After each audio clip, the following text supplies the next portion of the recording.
উৎপাদক, পাইকারি ও ভোক্তা তথা খুচরা পর্যায়ে ডিম, সোনালী মুরগি ও ব্রয়লার মুরগির দাম নির্ধারণ করে দিয়েছে সরকার। খুচরা পর্যায়ে ডিম 11 টাকা 87 পয়সা, সোনালী মুরগি প্রতি কেজি 269 টাকা 64 পয়সা এবং ব্রয়লার মুরগির প্রতি কেজি 179 টাকা 59 পয়সা নির্ধারণ করে দেওয়া হয়েছে।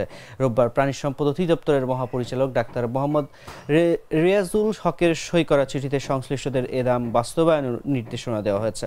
চিঠিতে জানানো হয়, কৃষি বিপণন অধিদপ্তর, প্রাণী সম্পদ অধিদপ্তর এবং পোল্ট্রি সংশ্লিষ্ট বিভিন্ন সংস্থা বা প্রতিষ্ঠানের নেতাদের সমন্বয়ে জয়েন্ট ওয়ার্কিং গ্রুপ গঠিত হয়েছে। গ্রুপের মতামতের ভিত্তিতে কৃষি বিপণন অধিদপ্তর 2024 সালের মুরগি ও ডিমের যৌক্তিক মূল্য নির্ধারণ করেছে।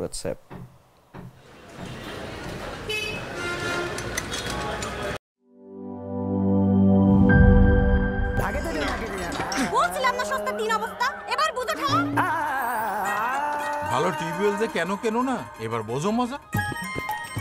আগেই কইছিলাম দেশের আরএফএল টিউবওয়েল নাও। এবার আর ভুল নাই, আরএফএল ছাড়া উপায় নাই। অল্প চাপে বেশি পানির জন্য আরএফএল।